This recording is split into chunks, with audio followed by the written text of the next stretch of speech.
Coming up on Market to Market, winter snow and rain brings moisture to parched areas of the country. Economically, the trade deficit widens as exports slow. Plus, a land lease program benefiting schools in Colorado, and commodity market analysis with Naomi Bloom next. What's the most complex industry on Earth?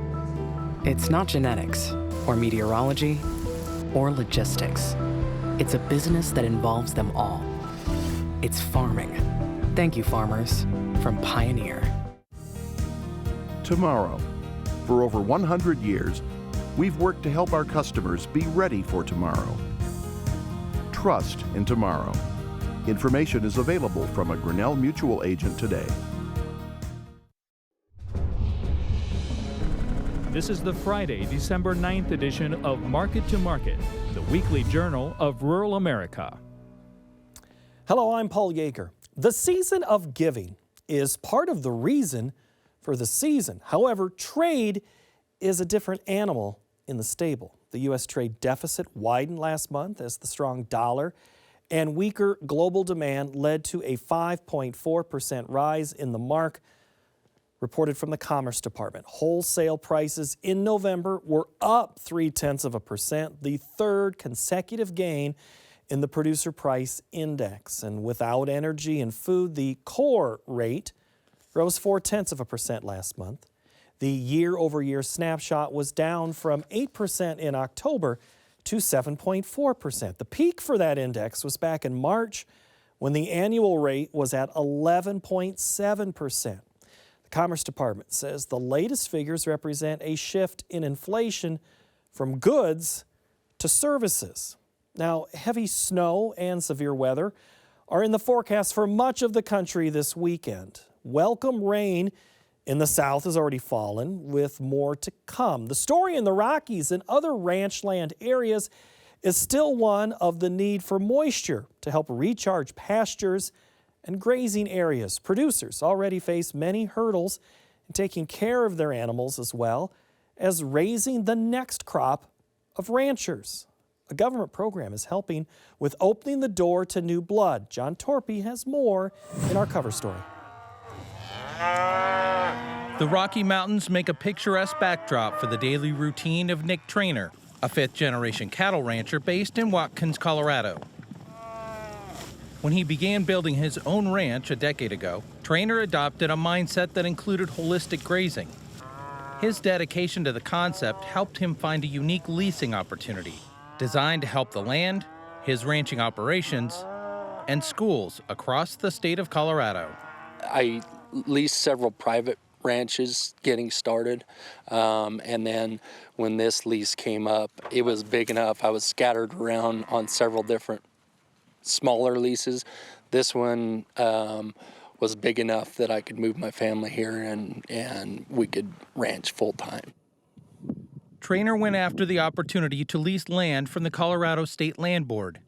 The state agency owns roughly 3 million acres and is tasked by the Colorado legislature with leasing parcels of land to agricultural and energy interests. The length of the lease varies depending on the specific type of agreement.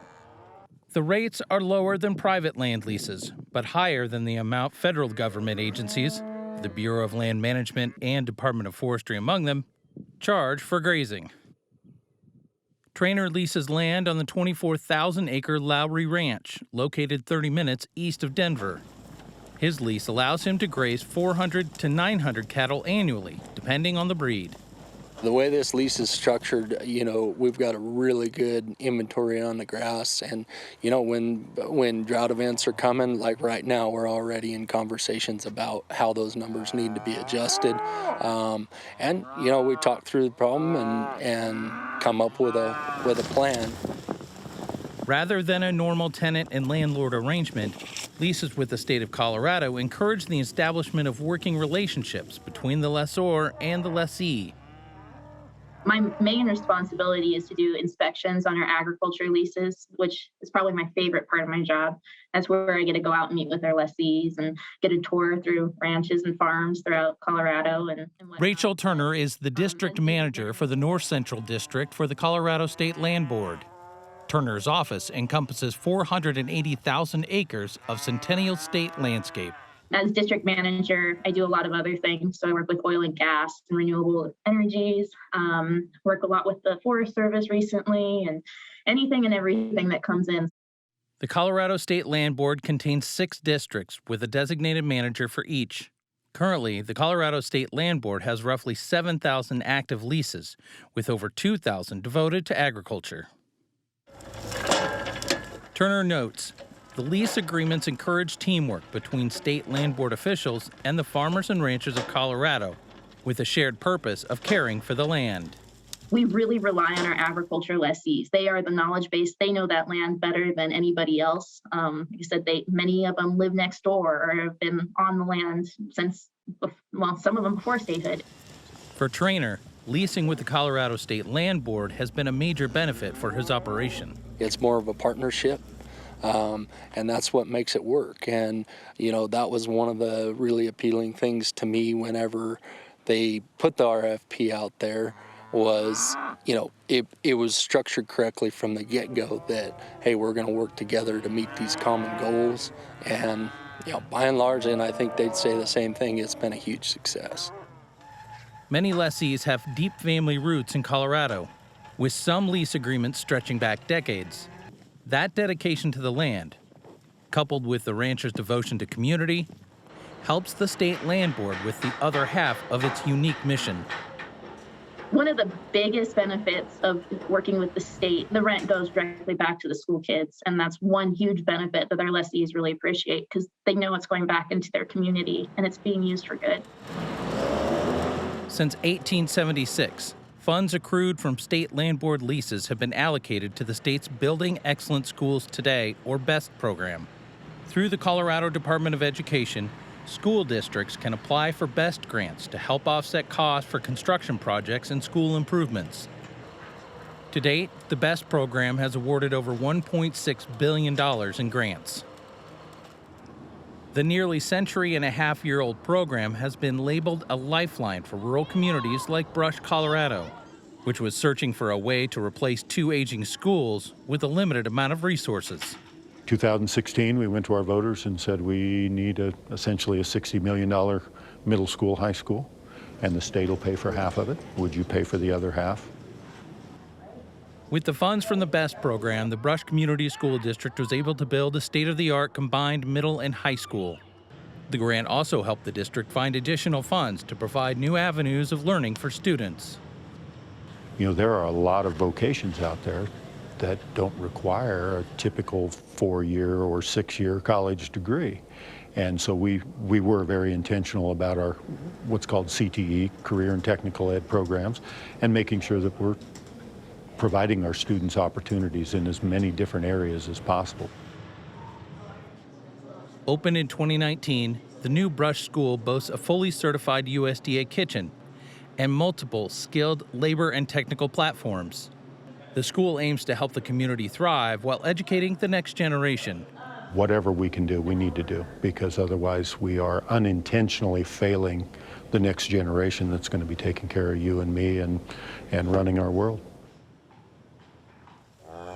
Trainer, Wilson, and Turner all agree that whether you are a cattle rancher leasing state land, a state land board employee taking care of the land, or an educator striving to provide the best learning experience, the entire community wins in the end. It's not only today's school children, but we're properly managing land for future generations as well. For Market to Market, I'm John Torpy. Next, the Market to Market Report. USDA issued a supply and demand report on Friday, making few changes to corn export stocks and acres for the week. The nearby wheat contract dropped another 27 cents, while the March corn contract fell 2 cents. Soaring meal and export sales combined to boost the soy complex. The January soybean contract added 45 cents, while January meal improved 47.50 or 11%. March cotton, well, that shrank by $2.25 per hundredweight. Over in the dairy parlor, January Class 3 milk futures weakened 77 cents. The livestock market was mixed as February cattle lost 33 cents. January feeders put on $1.48, And the February lean hog contract cut 6.43. In the currency markets, U.S. dollar index added 20 ticks. January crude oil plummeted 8.56, or nearly 11% per barrel. COMEX gold gained a dime per ounce, and the Goldman Sachs commodity index was off more than 38 points to finish at 576.95. Joining us now is regular market analyst Naomi Blohm. Hello. Hi, Paul. You're a brave soul, I have to tell you that. Weather-wise, it gets crazy this time of year. But moisture is a part of this system, and it's coming to air. You were in South Dakota. What are South Dakotans saying right now about this wheat crop? Well, as far as the wheat goes, everything needs just more moisture, period, no matter where you are throughout the Midwest or the Southern Plains. And so that continues to be a theme. We've got the winter wheat crop rated pretty much the poorest in history. It's so dry. And I think soon the market's going to realize that and come back and trade reality. This recent sell-off that we had was just bullying by the funds and just selling it short. Right now we're at fair value. The U.S. is competitive against the world. And with the USDA report, they didn't really make any changes to U.S. production numbers overall, and the global numbers, not a lot of changes there either. So going forward, I'm thinking wheat has a recovery bounce here. Our export market is actually on target for USDA projections as far as what our export inspections have been doing. So it's not that it's a big bearish story all of a sudden, it's just that the funds have come in and sold it off. Seasonally, wheat futures do have a tendency to start to work higher now into the new year. You know Sue Martin, right? Sue sat in that chair last week and said, if you haven't sold yet on wheat, why? Why sell now? Wait, because you've missed your boat. Are you in that same boat? There will be a recovery bounce here for the wheat story. And the global wheat numbers, we had Argentina with lower crop. The Canadian crop is still lower than normal, but the Russian crop is what's a little bit larger. And so the USDA accounted for that. We're still in a situation where it's not that every single country right now has perfect production. There's hiccups along the way. And then we'll have to start to think about the Northern Hemisphere and production there soon enough. All right, I'm going to make you stick your neck out here. What are some ranges on wheat as a whole? Let's say 3 months. What are we looking at for a range? Well, I think very much so we'll see a recovery bounce back to the $8 area. That would be just a simple 50% retracement from the recent move that we've had. So I'm looking for that to happen, and then it'll be just trading sideways a little bit between $8, $8.50 until we get a better handle on what's happening in the world. What did USDA say in the report, in your eyes, on Friday about the corn market? Not any big surprises, because we knew that corn exports have been lagging. We've been talking about it for 2 months, so the USDA acknowledged that today. And that's the only reason that the ending stocks grew a little bit. But, we're still dealing with tight carryout, 1.2 billion bushels. I don't recall a year, where we're starting a year with that kind of a tight carryout. I think you're going to start to see the corn exports pick up in terms of more countries will be coming on board. It's not that we're, totally out of whack with the world production numbers or world prices. It's just that the end users are only buying as they need. I can understand that. And so the dollar has been coming back recently, settling down a little bit. That should help with our corn exports also. And what China has been buying from Brazil is only making up for what they used to buy from Ukraine. So I don't feel like have a sad story there. I think that the corn market is still a friendly story overall. I feel like that market's going to have the ability to work higher. And actually, if you look at March corn futures, 15 out of 15 years, the market works higher from this December USDA report into January. And the average rally has been about 47 cents over the past 15 years. So I'm very much still optimistic. I think that the corn price right now is fair valued, maybe a little undervalued, and needs to come up a little bit. There was a story this week that caught your attention that you weren't necessarily thrilled about, and it spilled out directly to the corn market, the Wall Street Journal, on the Fed's actions. Do you think corn was the biggest impact on that headline? Well, I think so. The headline was that the one Wall Street Journal analyst and writer was saying that the interest rates are going to continue to work higher and even higher than what the Feds had been saying, closer to 5%. So that headline sank crude oil. That headline made corn prices work a little bit lower just on the thought of, the Fed is going to throw everything at this to try to make demand not increase. And I can understand that, but the reality is that we still have tight supplies, and you can't fix that unless Mother Nature fixes it.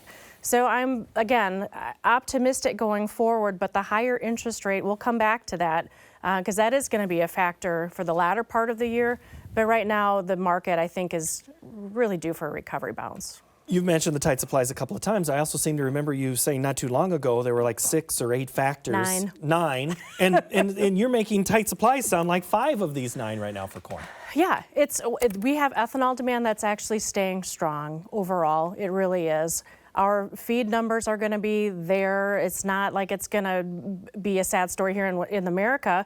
I mean, for Pete's sake, in Southwest Missouri, they are paying still over $8 to try to find any corn. They are so desperate to find it. The Western Plains, of course, that is going to continue to be a friendly story just because of how little production they had. So the grain needs to still go west. The basis is going to take up and make that, but we're going to have to see a competition for acres yet this spring, because those 9 grain and oilseed commodities still in this country have tight supplies.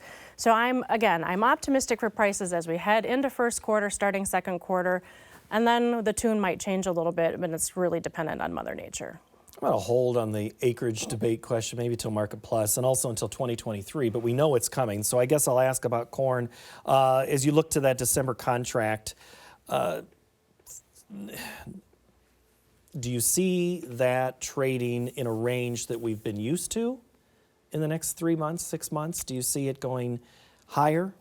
What pushes that range and what is that range in corn? Yeah, December? so for the short term, what's going to happen for that DEES 23 contract is that it's going to be dealing with spread trading. I feel like that's how people are participating with corn right now, either buying July, selling December, or some people are buying December 23, selling December 24, just doing the spread trading. And so when there's not a lot of dynamic market movement, spread trading is sometimes what takes over. Going forward, I feel like that December 23 contract has the ability to work higher. Again, it needs to make sure that it's going to have the acres that it needs. The input costs are still overall higher, and farmers are going to need incentive to want to price that crop and get it in the ground next year. So I feel like the new crop prices have the ability to go to $6.50, higher only if the weather turns sour in South America. But again, my bias is that the market is still going to be able to work a little bit higher here into the first quarter. That spread trading is also going on in soybeans, right? Oh, soybeans, soybean meal, soybean oil, right? And that was a big factor for the markets. And with soybeans, the USDA, no changes for the U.S. numbers. And I think that was okay and that was smart. But the surprise was that they made no changes to the Argentina production in spite of the horrible drought that's happening down there. The USDA is doing their jam where they just kick the can down the road for one more month. Can't say I blame them. And it's a little early in the season. But right now, only 11% of the soybean crop in Argentina is rated as good to excellent because of that drought. And so for the world scene, we're pricing in record production. It's priced into the market right now. So if we see weather issues continue in Argentina, if something suddenly isn't perfect in Brazil, you're going to see the soybean market work higher. This meal, though, is what drives the complex higher as a whole. Who wants meal so bad? Well, demand is there, I think, from the feed standpoint. We still have, plenty of hogs right now. We have the poultry producers trying to, reestablish things, and the demand is there. And I think what you're also going to see is our export demand pick up because of the drought in Argentina. As you know, Argentina is the world's largest soybean meal exporter and soybean oil exporter, and they're not able to do that as much as they'd like. So I think you're going to see our soybean meal market, export market pick up. Do you see meal having much more legs to the rally, or are we just getting started here? I think it's going to be kind of quiet and cautious for just a little bit and going back into the spread trading between meal and oil, and there's some opportunity there for traders in the short term, and then waiting to see about the weather in South America. All right, we've talked about the big three. I want to get your take on what do you think is going to be big in 23. Glenn asked us via Twitter, thank you, Glenn, for this question, which is, what's the greatest opportunity we have today that we should be capitalizing on for 2023? So the opportunity is actually, I think, going to be coming within a month to 2 months, and that's going to be pricing your new crop and being aggressive on it. The mentality of store your grain and ignore is not going to work for this next year. So when we have a push higher into the new year, producers need to use that to market for their new crop corn and beans both. Be aggressive on your forward contracting more than probably you've been in years past, because this higher interest rate thing is going to come in and haunt us, I think, for the latter part of 23. And if we end up having wonderful weather in the United States this summer, futures prices are going to start to plummet lower. So that's your opportunity, is forward contracting. Make sure that you're understanding different put option strategies as we go forward again, and protect that value. Maybe even think about going out to 24. So it's short-term bullish, longer-term defensive. No more store and ignore. Wrote that one down too. Yes. Okay, another question. This one's about dairy, and this one came from Adam in Wisconsin. And then Adam asked you on Twitter, Naomi, this isn't the same dairy industry of 10 years ago. It seems that the margins get squeezed too much. The sellouts, retirements, and lack of expansion will put a cap on output. With the recent up moves in soybean meal and the drop in Class 3, where is the natural floor in dairy prices? I agree with the things that he said, as far as we're not going to probably see a lot of dairy expansion anymore, just because, trying to get rid of manure is an issue, and making sure you can spread it on fields, and then the retirement thing, all of that, those are factors. We have had recent production increases for dairy on the last 4 USDA reports for milk production. I think part of that was because feed was available in like Wisconsin. We had a good growing season, and you're not going to see the big increases in production. I totally agree with that. And our dairy exports are staying strong. So I think we're going to be at a point maybe of equilibrium, and we're there right now. Right now, $19 is big support for the dairy market. And I would be surprised if things fell below that. It would take demand destruction, something of that magnitude. So I would say right now, $19 is a good floor. You would think $18 below that also, but with feed prices overall still high, dairy and milk prices should stay firm as well. Cattle lost this week. The box story is kind of a tough one there. Why? I don't know what happened there. It was just very dynamic. It was almost like it was trying to decide, was the holiday demand met? Was it not met? Where was the demand flow? And so that was a very volatile week for the box beef and for the cash market that way. So I think when you look at the February contract, we've got resistance at 157, supports at 153. The beef cattle exports are phenomenal, second best ever, and the USDA said that they felt that that's going to increase and continue, especially to Asia. So that is a friendly story that way, and of course we know we have low supplies. It's just a question about demand here in the United States going forward. As long as people have jobs, I think that demand stays strong. I feel like the cattle market continues to be a supportive story. I don't know that we have a reason right now to just take off and rally higher, because we know there's less animals coming. We know that there's less animals available for the new year, but again, we have to just wait and see where the demand actually ends up being. Same story in feeder market? Yeah, the feeder market has actually been trending a little bit higher. It goes 2 steps forward, 1 step back, and then 2 steps forward again. So with the demand, I think that is going to be there, and the placement numbers that have been low, I feel like the feeder story is going to continue to slowly work a little bit higher. And I think if there was a way that you could make sure you had feed and the ability to, just get into that, I would do it. I feel like the complex is going to continue to be supportive going forward. We talked a little bit about the meal side in this hog market, but hogs this week, it's a heck of a loss. That's a 7% loss. Yeah, so we had cancellations on our export sales this week, and that really weighed on the market. And actually, our exports are also below our 5-year average. They're the worst that they've been since 2018, and U.S. production is kind of at a higher level. So it makes sense to me that we saw that pullback, but we are heading into winter, and that's usually when we start to see some sort of herd health issue occur, PRRS, that kind of a thing. So I think the setback might be a little bit more because the demand, again, has been tapered off, but we'll see what winter does with production. How long do you see that pullback then? Is that a 3-month story, a 6-month story? No, maybe like another week or two, because anytime it has a pullback, the buyers are happy to step in. I don't think it's a negative story at all by any means. It's a big range-bound market. Now we're just going to go back down to the lower end. All right. Naomi, I appreciate your time. Thank you so much. Thanks for having me. All right, it's Naomi Bloom, and we are going to put a pause on this analysis, and we're going to continue our discussion about the markets. We have lots of great questions from you right here. We'll do that in our Market Plus segment. You can find that on our website of markettomarket.org. We have it in both podcast and on YouTube. So podcast form audio, YouTube video if you want. All of these resources are free. And a reminder, the email machine is still on for you. We'll take your feedback, story ideas, and general commentary at the inbox of markettomarket@iowapbs.org. Next week, we look at the changes in focus for overseas shipping from major ports to the Great Lakes region.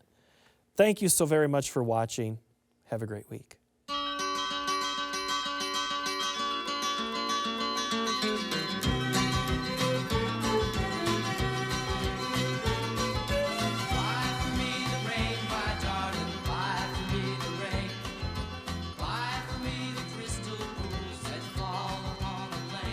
Market to Market is a production of Iowa PBS, which is solely responsible for its content. What's the most complex industry on Earth? It's not genetics, or meteorology, or logistics. It's a business that involves them all. It's farming. Thank you, farmers, from Pioneer. Tomorrow. For over 100 years, we've worked to help our customers be ready for tomorrow. Trust in tomorrow. Information is available from a Grinnell Mutual agent today.